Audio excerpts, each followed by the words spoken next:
Ladies and gentlemen, good day and welcome to the Q3 and 9 months FY26 earnings conference call for Fratelli Vineyards Limited, hosted by Go India Advisors.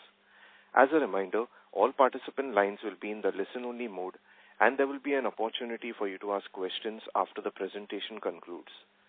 Should you need assistance during this conference call, please signal an operator by pressing star, then 0 on your touchtone phone.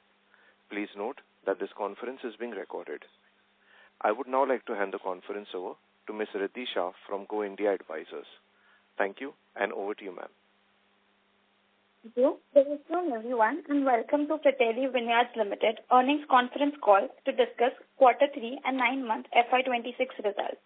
We have on the call Mr. Gaurav Sekhri, Chairman and Managing Director, Mr. Aditya Sekhri, Director, Mr. Rajesh Garg, Chief Financial Officer, and Mr. Hemant Arora, Chief Business Officer.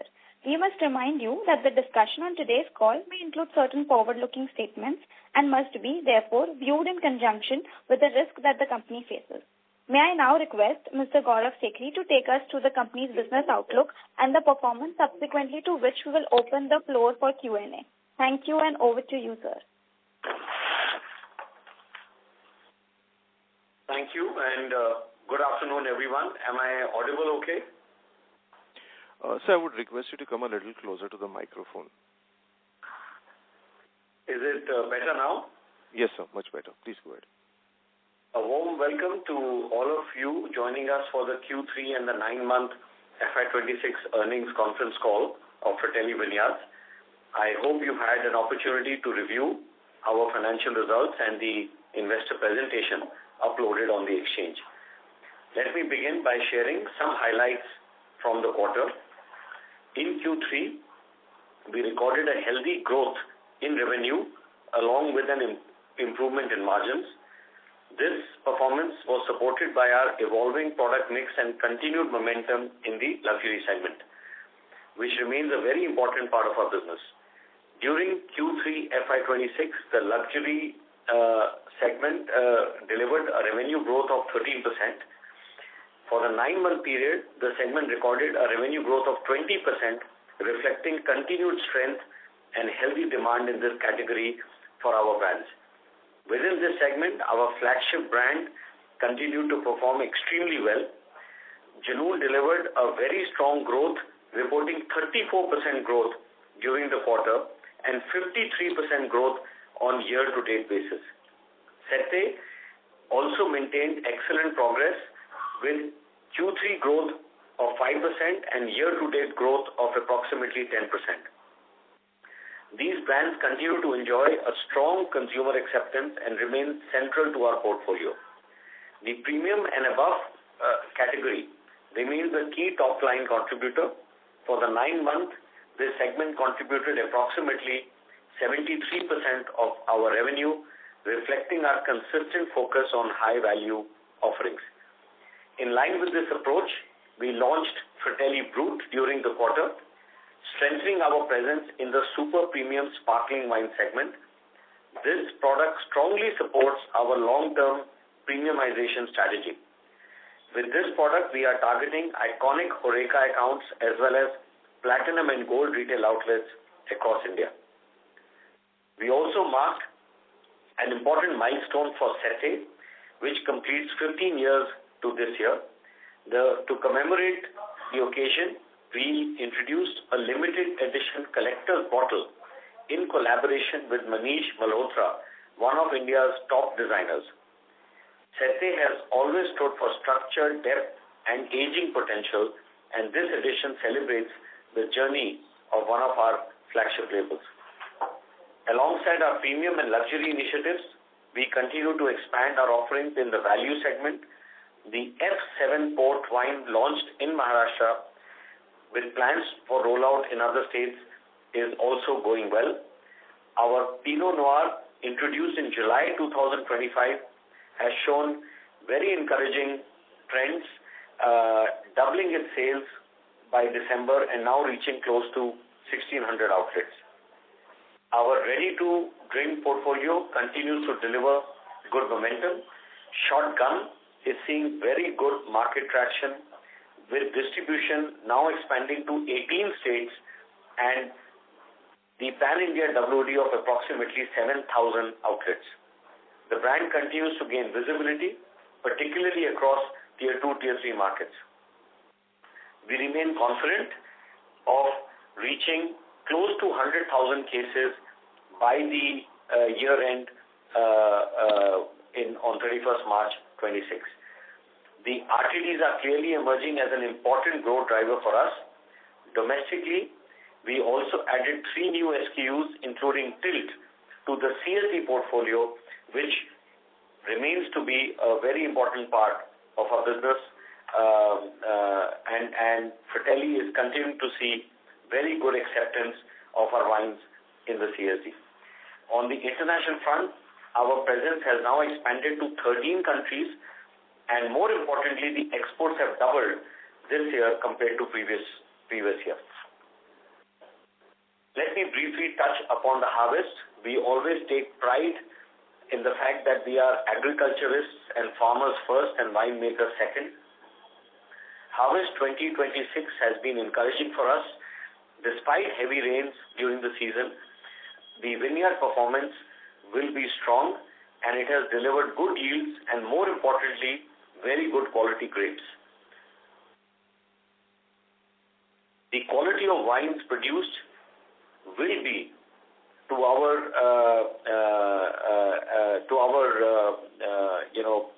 delight. They will be of a quality and standard that we can be proud of and will deliver the best experience possible at every price point. Let me now address an important industry aspect, the India-EU Free Trade Agreement, which has been a key topic of discussion across the domestic wine sector. As outlined under the current framework, India's prevailing import duties on European wines are expected to reduce in a phased manner. The initial reduction is likely to bring duties down to around 75%, with rates gradually easing over a period of time to 20% for premium wines and 30% for mid-range wines. Importantly, this adjustment is designed to unfold gradually over several years rather than creating any immediate disruption. It is reasonable to expect that these changes could narrow the price gap between imported European wines and locally produced brands in certain categories. This has naturally raised questions within the industry, particularly given the aspirational appeal of the imported wines. That gives them a natural advantage over the domestically produced wines. At the same time, it is important to recognize that the duty concessions apply only to wines imported above a minimum CIF price of 2.5 euros per bottle. Wines below this price band, which represent a significant portion of Indian wine, will continue under the existing duty structure of 150%. In practical terms, this means that a large part of the domestic market remains insulated from the immediate tariff reduction. Within the premium categories, competitive intensity may increase over time. However, Indian winemakers have already been responding to evolving consumer preferences by steadily moving up the value chain. At Fratelli, this shift is clearly visible in the growing contribution of our premium and luxury portfolio, where we continue to see encouraging demand as consumers increasingly trade up to higher quality offerings. While imported brands may benefit from a gradually narrowing price differential, long-term competitiveness in the wine industry is rarely determined by pricing alone. For Fratelli, product quality, brand strength, consumer trust, and innovation remain equally decisive factors. We already have some validation of this through our brands like Junoon and Sete, which are priced at 2,500 rupees for Sete and approximately 4,000 rupees or 4,500 rupees for Junoon, which are continuing to go very, very strongly in the Indian market. The full impact of the EU FTA is expected to unfold progressively over the coming years. We will continue to monitor developments closely as market dynamics evolve. At the same time, broader category development and increased consumer participation in wine can serve as a positive long-term driver for the industry, including for domestic producers.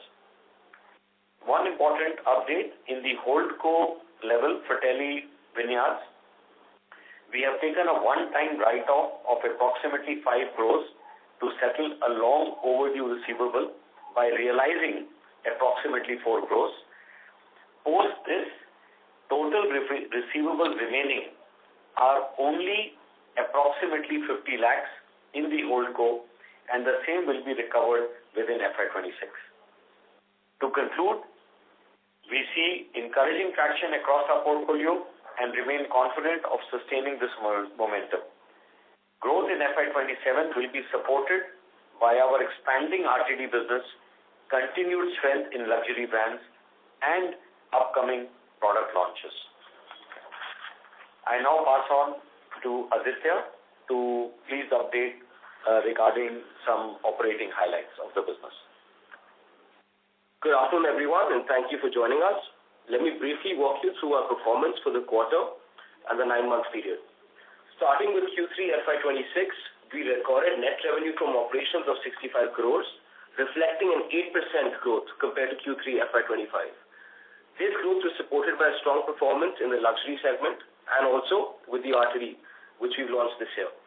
Gross profit for the quarter stood at 48.8 crores compared to 45 for the last year. Gross margins came in at 76%, broadly stable year-on-year, with marginal variations largely reflecting product mix dynamics. EBITDA for the quarter increased to 5.5 crores from 1.6 crores in Q3FY25, with margins improving to 8.6%. This improvement was driven by operating leverage, disciplined cost management, and savings in electricity expenses following our solar installations. At the profitability level, we reported a positive PBT of roughly 0.1 CR compared to a loss in the corresponding period last year. PAT also turned positive, reflecting stronger operating performance. For the 9-month period, revenue stood at 147 crores approximately, broadly in line with last year, though marginally lower. The softer performance during the first half was largely due to regulatory disruptions in certain markets like Maharashtra, Uttarakhand, and Telangana. In Telangana, sales were temporarily impacted by expiry of retail licenses. With fresh licenses issued in December, normalization is underway, and we expect improved momentum in Q4 FY26. Similarly, Uttarakhand witnessed an impact following changes in its excise policy, where sales are now restricted to imported products or those manufactured within the state for departmental stores, which contributed to a large part of our sales previously. Gross margin for the 9-month period remained healthy at 78%, though slightly lower year-on-year, reflecting product mix variations, and EBITDA for the period stood at 4.7 CR.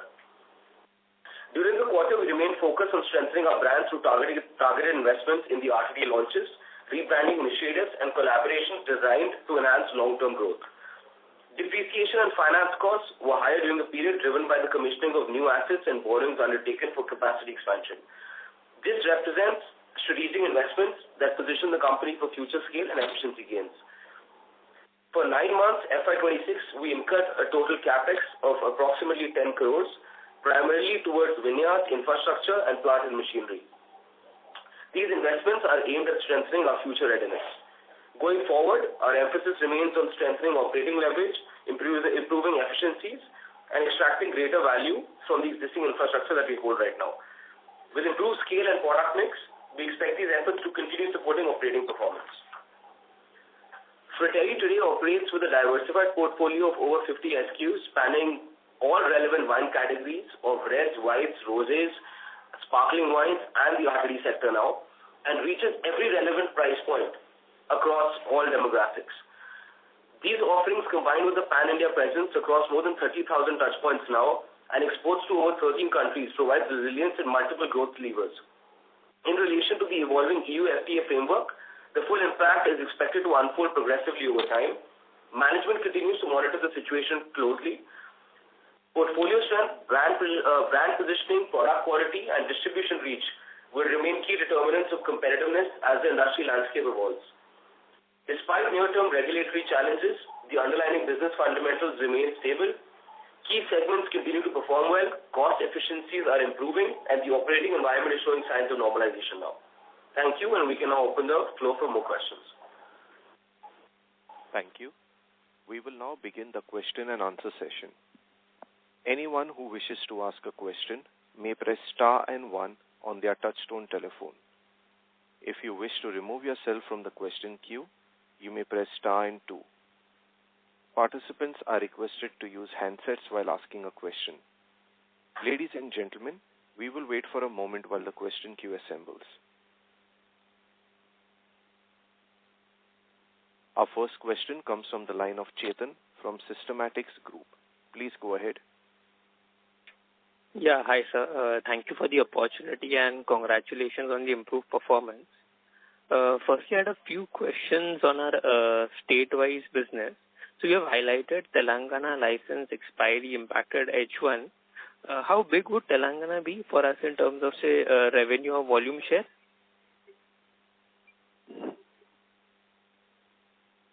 So Telangana approximately is still, despite all the challenges that I've had, they have been roughly about, can you confirm the revenue? 11%, right? 15%. Just give us a second, we'll just confirm this, please. Yeah.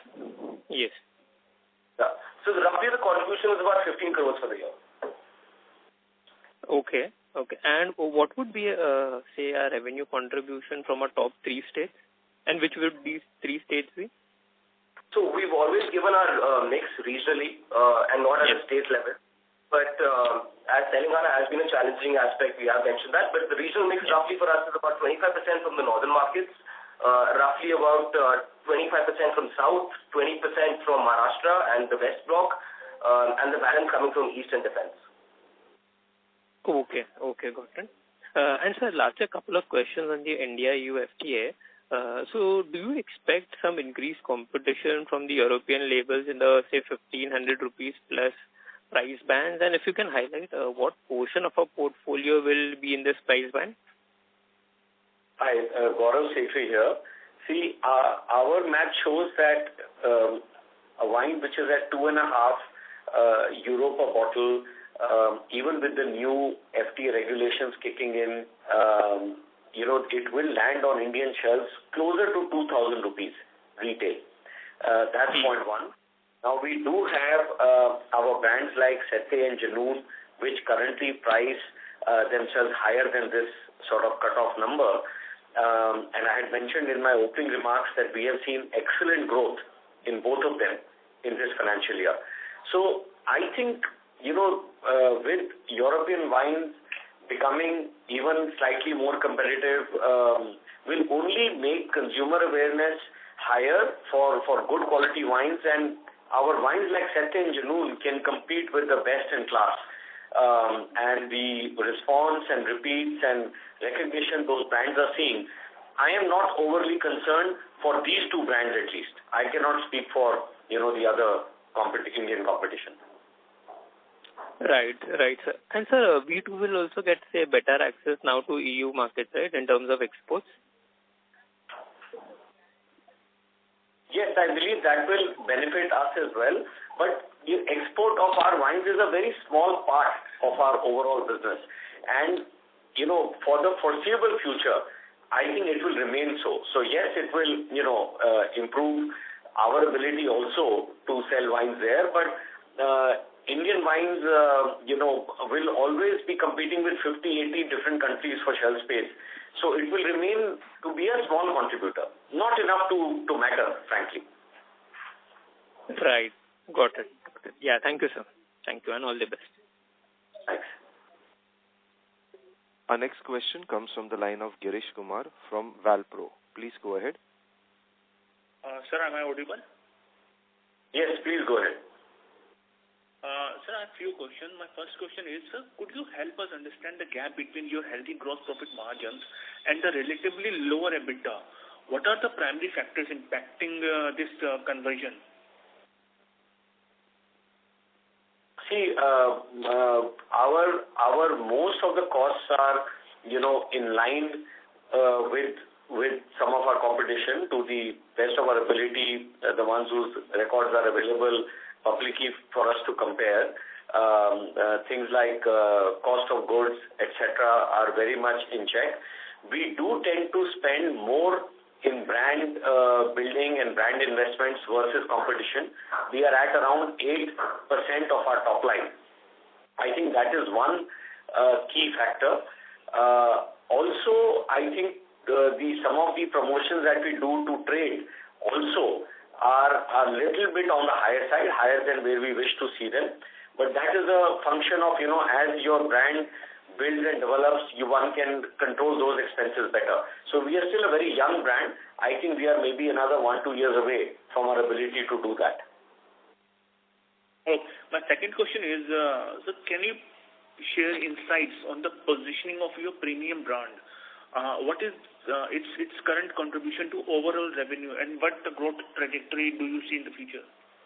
So premium and above brands contribute more than 70% of our revenue. That's been the case for us for quite some time and will continue to remain the same. The premium and the super premium segment for the 9-month period for us saw a moderate decline. It was roughly approximately around 10% for the year, and that was mainly, as I had mentioned earlier, led to a lot of regulatory aspects through the 9-month period. However, if you see for quarter 3, this has been normalized, and it saw a much larger recovery with a 1% growth for the quarter 3.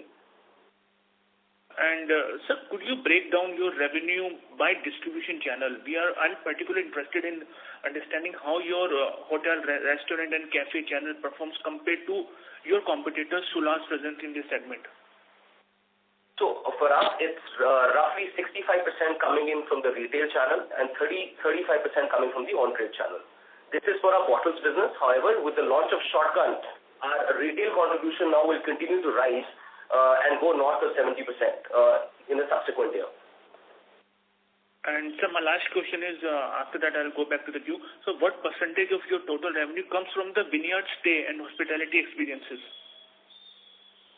Hi, Gaurav Sekhri here. That's a very small part of our business because we, at the moment, only have a 4-bedroom property at our vineyards, which when we are not using for our own use, because we have our winemakers and visitors from Italy quite often, then we offer it into the market. So it's a very, very small component. It's only 4 rooms. Okay, sir. I'll go back to the queue and come back again after some time. Okay, thank you, sir. Thank you. The next question comes from the line of Majid Ahmed from Pinpoint X Capital. Please go ahead. What is it, sir? Yes. Please go ahead. Yes, sir. Sir, my first question is how should we think about EBITDA margins going forward, and what are the structural levers to support further improvements, sir? See, we are at a business, I think, at an inflection point where, business has reached a certain size whereby it will reach, a net break-even, within the coming year. So I believe going forward, you can expect Fratelli to operate at around, maybe around 10 to 12% EBITDA margin can be expected in the immediate future. So can we expect that in the FY27? Yes, that's right. Okay. Sir, then what is the go-to-market strategy for Fratelli Brut and F7 Port Wine in terms of target consumer segment and geographical focus? Your voice is a bit muffled. Can you please repeat? We are not fully getting your question. Yes. Well, sir, now? You can attempt again, sure. Yeah. Yes, sir. So what is the go-to-market strategy for Fratelli Brut and F7 Port Wine in terms of target customer segment and geographic focus? So both are completely different products and in completely different segments.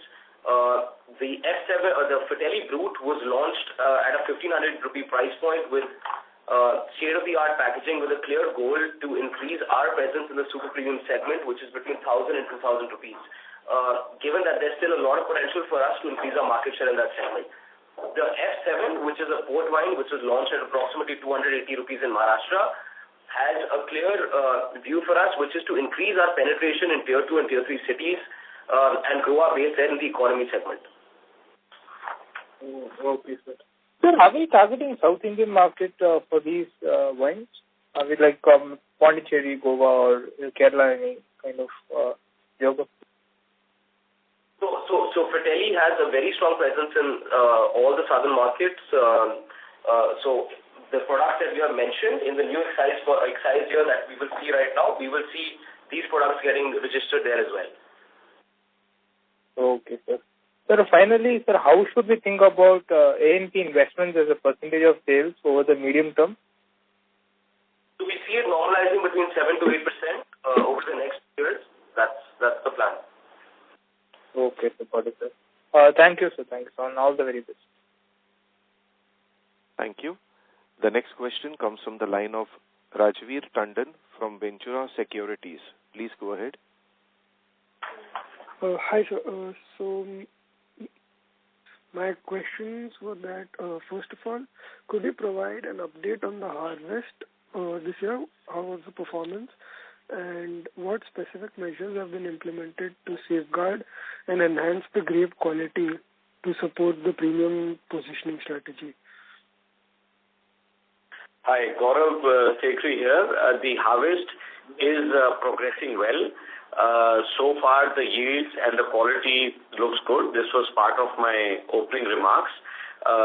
We have been at it now for almost 17, 18 years. So there is a lot of experience in-house now to deal with the variables. This year, the big variable being, very high amount of rain, so a lot of extra humidity. But our team has done an excellent job in managing that. And like I said, we are in the middle of harvest and things are progressing well.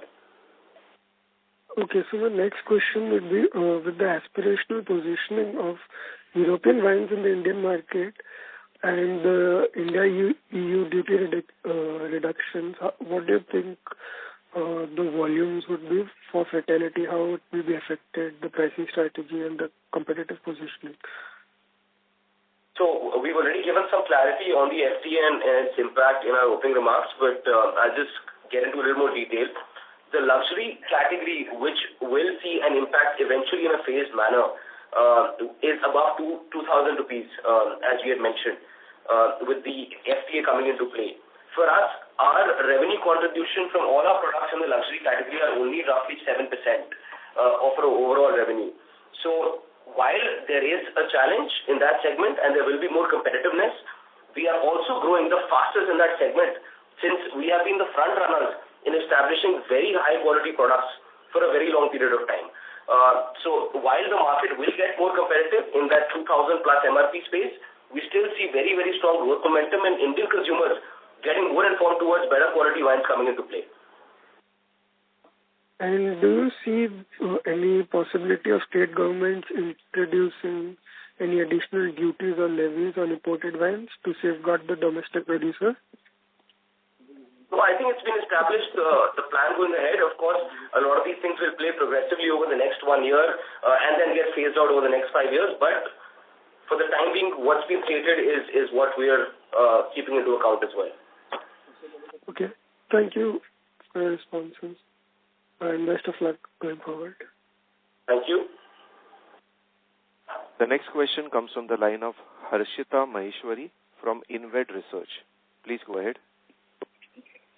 Am I audible? Yes, Harshita. Okay.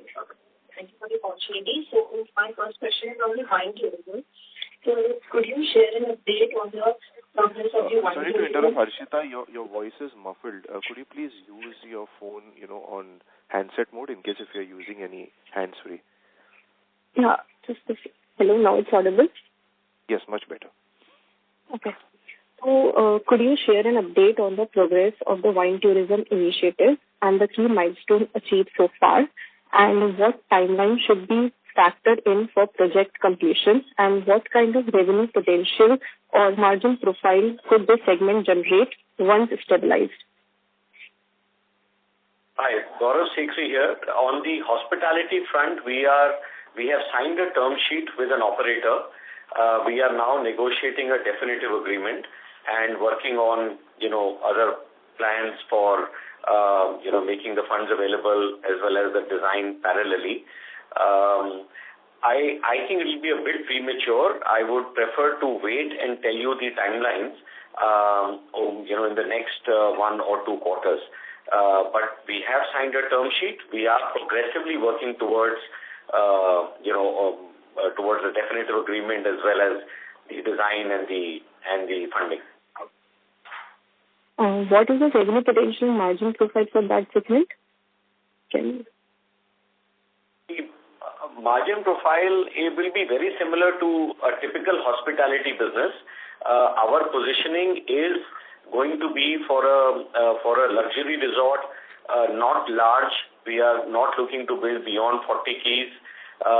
So commensurate with that size, of course, with the added benefit of our ability to be able to, do cellar door sales of wine, which is an attractive part of this business beyond just a typical hospitality P&L, is the opportunity we get as a winemaker to sell wines cellar door. That is very profitable, as well as the opportunity to brand build, which is also very good.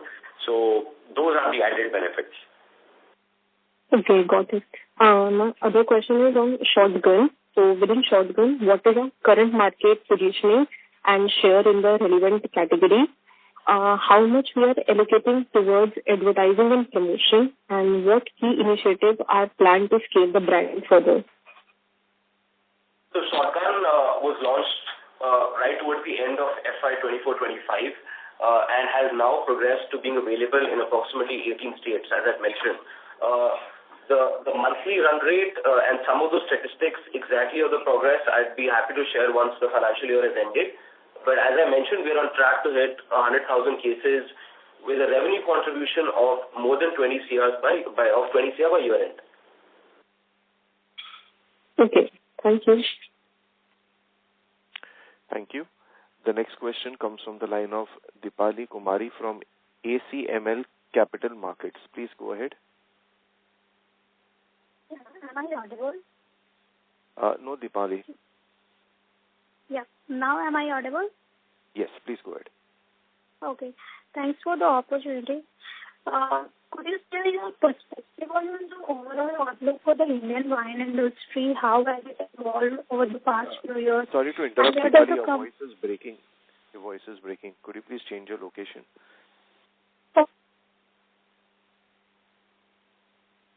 Audible? No, you're not audible. Yeah. Am I audible? Yes, please go ahead. Yeah. Okay, so I have few questions. Like, could you share your perspective on the overall outlook for the Indian wine?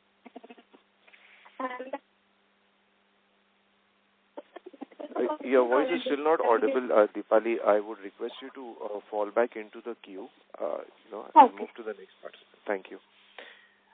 We take the next question from Nitin from MK Global Financial Services. Please go ahead. Hi, thanks for taking my question. My first question pertains to UP market, where last week the budget got in place, and seems like there is some sort of a duty reduction. So I just want to check how material is the market for us, and how do you think that duty reduction is going to help overall wine industry? UP has been one of the fastest growing markets for the Indian wine industry for the last 3 years, especially post-COVID. And it contributes approximately 6% of our overall revenue at the moment. The policy for us, the way it comes into play, we'll get a better idea in the next 15 to 20 days as we get towards the start of the next year. But currently, all the industry momentum and the work done in UP looks very promising.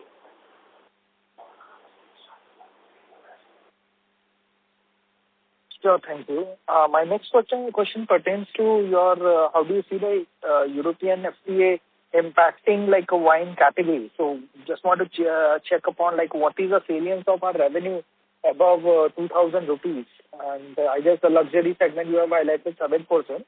And could you also help us understand the size of the imported wine market in India right now? And of that, what is the salience of European wine?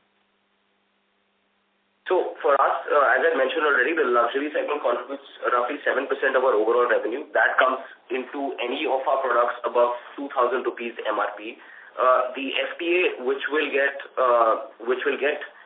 implemented, eventually will impact Indian wines above an MRP of 2,000 rupees. However, that will be done in a phase-wise approach. As I already mentioned, that since the luxury segment has been a very, very dominant part of our portfolio, and we hold more than 55% market share in that segment, and is growing at more than 20% YOY, I don't see any challenges for us in the near or short-term future for that segment. Sure, this is helpful. And can you help us understand, I guess Indian domestic wine is sized at around 1,000 crores. I just wanted to check, what is the size of the imported wines in India, and how much of the share is with the European wines? Yeah, so it will be hard to give an exact number on the share of European wines at the moment, but the imported wine industry is roughly 600 odd crores. Okay, so around 1,600 crores is the overall TAM for the wine, and our RTD is 500. So around 2,100 crores is the TAM. Would that be a good assessment? Yes, that's correct.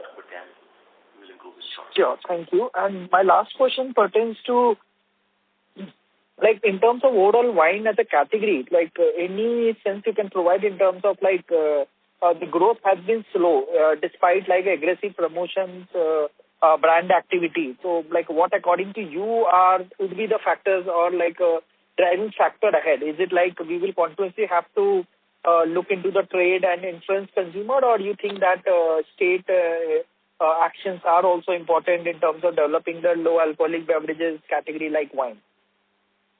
So I think growth in India still is or should be prevalent across all our categories in which we sell. Since wine in India is still roughly at only 1% of overall consumption. So we see room to grow in almost every category at the moment. However, the RTD category for the last roughly 2 years is growing at a speed of almost 30% quarter on quarter. And therefore, we see a higher growth potential in that segment over the next 2 years at least. But domestic demand still seems good. The premium segment, which is 700 to 1,000 rupees, has been extremely competitive for the last 2 years and has been affected due to a lot of regulatory factors that have come into play. However, Q3 was a very, very good sign that things have begun to normalize in that segment as well. Sure, thank you and all the very best. Thank you. The next question comes from the line of Girish Kumar from Valpro. Please go ahead. Sir, my next question is, what is the current state of CapEx in hospitality project? Hi, Gaurav Sekhri here. At the moment, we have done very minimal CapEx only in some consultant-related fee. Otherwise, the actual CapEx has not begun. We have not broken ground. I hope that clarifies the current situation to you. Okay, thanks. So my last question is also, what is the current trend of wine consumption currently in tier 1, tier 2, and tier 3 cities? Are there any signs of uptick? So I think just before you, there was a question kind of related to that, and we had presented sort of our view on wine as a category. I think what I can add to that is that wine is an aspirational product. When people come of legal drinking age, when they start drinking alcohol, if you see, the choice for that young consumer who's also very conscious of how much money he or she can spend, the options so far have always been products, either beer or some, cheaper spirits, etc. I think what RTD will do, and the wine-based RTDs is a relatively new trend, it will introduce consumers to the taste and the experience of wine, and as they progress, in their life, in their careers, have slightly more money available to them, then they are already prepared to experiment and, experience wine. So I believe we will see very strong adoption of wine as a lifestyle product across India. It is not just Tier 1, Tier 2, Tier 3. Of course, in Tier 2, Tier 3 cities, the potential is even greater, and that is how we see the market. I think to that, the only other thing to further give you clarity is that, in the last 3-4 years, we've seen cities like Kanpur, cities like Vijayawada, which have shown very encouraging trends in consumption of wine. And India's many countries within a country, you only need a few pockets like this, which can completely change the growth dynamic. Okay, fair enough, sir. Thank you. Thank you very much. Thank you. Thank you. A reminder to all participants, you may press star and 1 to ask a question.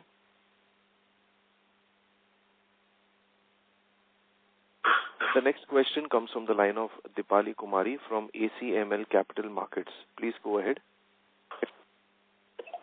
Am I audible now? Yes, please go ahead, Dipali. Okay. So I have just few questions. Have we gained market share during the year, either overall or in a specific segment? Sorry, Dipali, your voice is still muffled. Yeah. So, have we gained market share during this year, either or overall in a specific segment? I think your question is, have we gained market share, right? Yeah, right.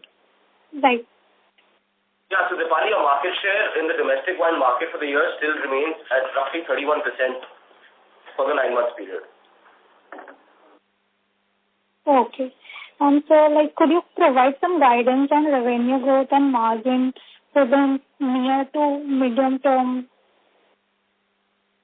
Is that an outlook you're asking for? Yeah. Yeah, so the outlook for the year will be to end at roughly 7% revenue growth and with a far better Q4. And for next year, we'll be giving you a better idea in the next quarter's earning call.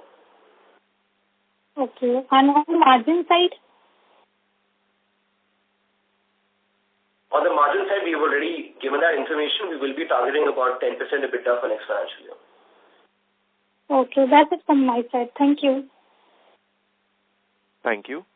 The next question comes from the line of Maruti Nandan Sarda, an individual investor. Please go ahead. Thank you for the opportunity and congratulations for a good set of numbers. My question is on the long-term vision of the company. By 2030, you have mentioned in previous presentations that we are targeting a 500 CR revenue. So are we still on to that number, or we are going to increase that? And what is the long-term margins we are targeting? Next year, you have given that 10 to 12% will be achievable next year. But in long term, can we target 17, 18, 20% margins?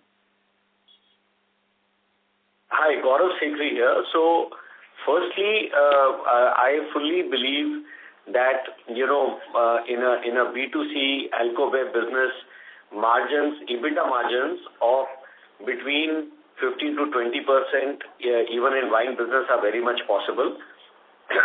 It's a issue of scale and getting to a certain point so that one can spread your costs better. I believe that is possible. In the coming financial year, we do believe we can get to approximately 10 to 12% EBITDA margin, and we would first like to get there and then kind of, give you guidance further. I hope this sort of helps you get a sense of the direction we are heading. Yeah, got it. Secondly, my question is on, it's a bit hypothetical, but you may choose not to answer it also. Currently, Sula and Fratelli, these are the two big boys in the wine industry. So do we have any kind of plans, like Inox and PVR, they did the merger and they became a big giant. So do we have any such plans of, JV or something of that sort? I know. Thank you for the question. It is impossible to comment on this. At this point, I think we can't give you any guidance on this. Okay. Thank you, and all the best. Thank you. The next question comes from the line of Kaustav Pandey from Business Money Solution. Please go ahead.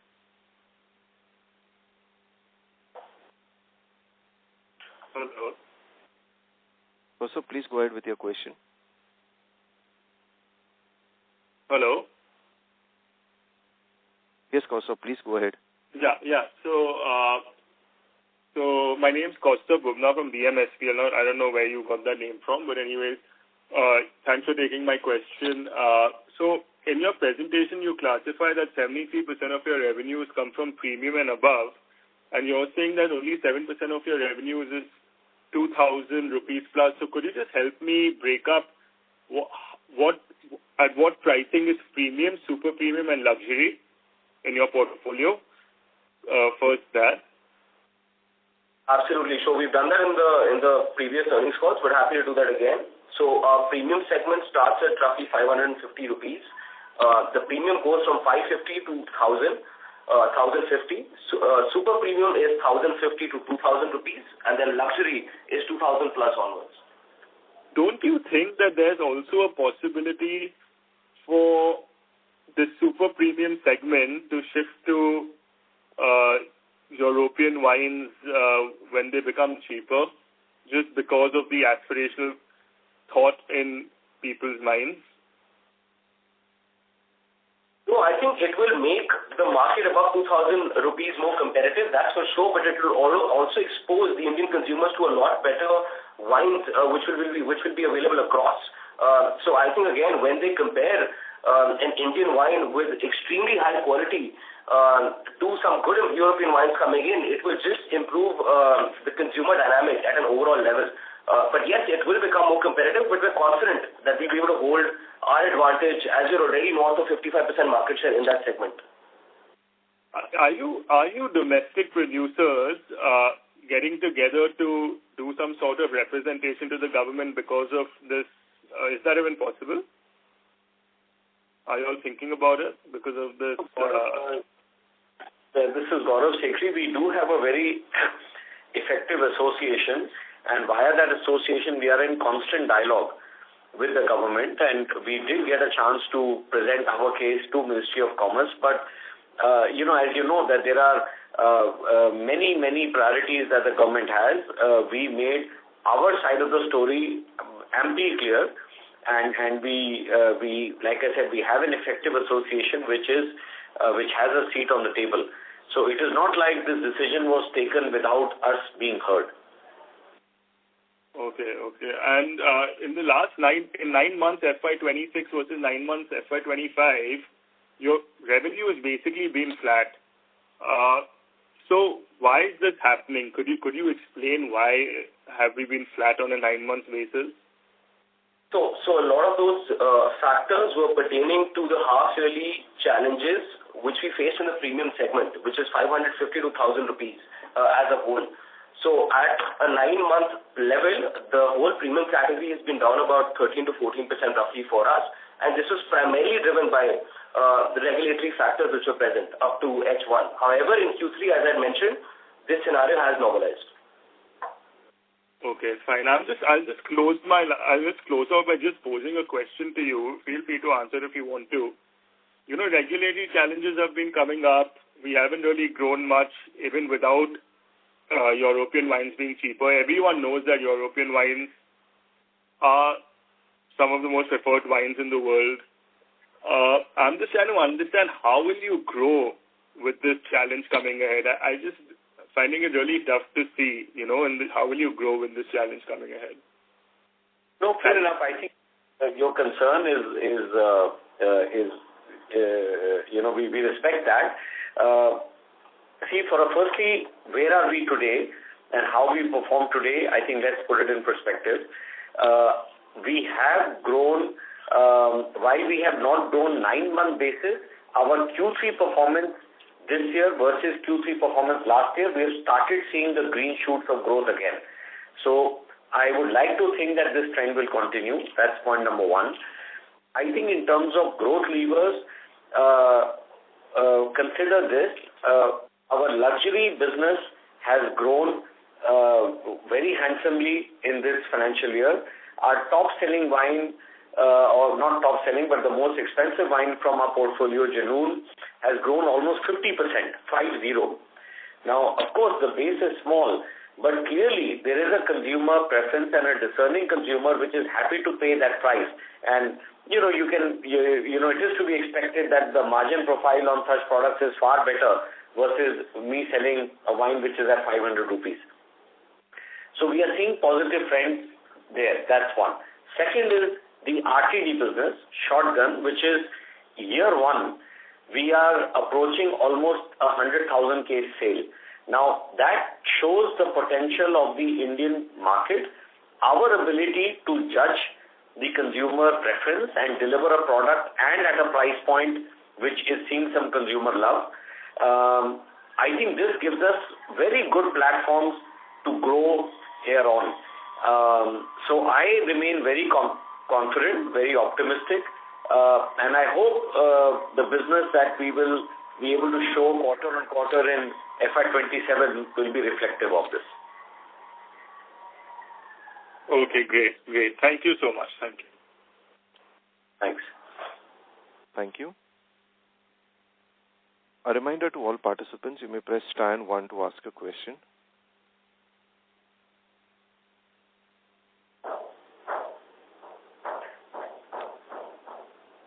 The next question comes from the line of Sankalp Patil, an individual investor. Please go ahead. Yes, sir. Am I audible? Yes, Sankalp. Please go ahead. Yeah, sir, I want to ask a question regarding your product mix. Our competitor is having a product which is going very well at price range of 1,500 to 1,200. So are there any plans to bring products in this range? So I don't, I cannot comment on our competitor. What I can tell you is that we have a fantastic product offering in this range under the brand range Master Selection, which we have only about a year ago rebranded it and upgraded the appearance, label, bottle, even the liquid, and that is seeing excellent traction. We are looking to expand that range. And yes, it is a very interesting price point. I think Indian consumers are generally very happy with this price point. So this is a focus area for us as well. Okay, that answers my question. Thank you. Thank you. Ladies and gentlemen, that was the last question for today. I would now like to hand the conference over to the management for their closing remarks. This is Gaurav Sekhri again. On behalf of Fratelli team, to everyone who joined the call today, I would like to express my thanks. We greatly appreciate your interest in our company and you sparing your valuable time to be with us today. Have a lovely afternoon and look forward to speaking to you again soon. Thank you. Thank you, sir. Ladies and gentlemen, on behalf of Go India Advisors, that concludes this conference call. Thank you for joining us, and you may now disconnect your lines.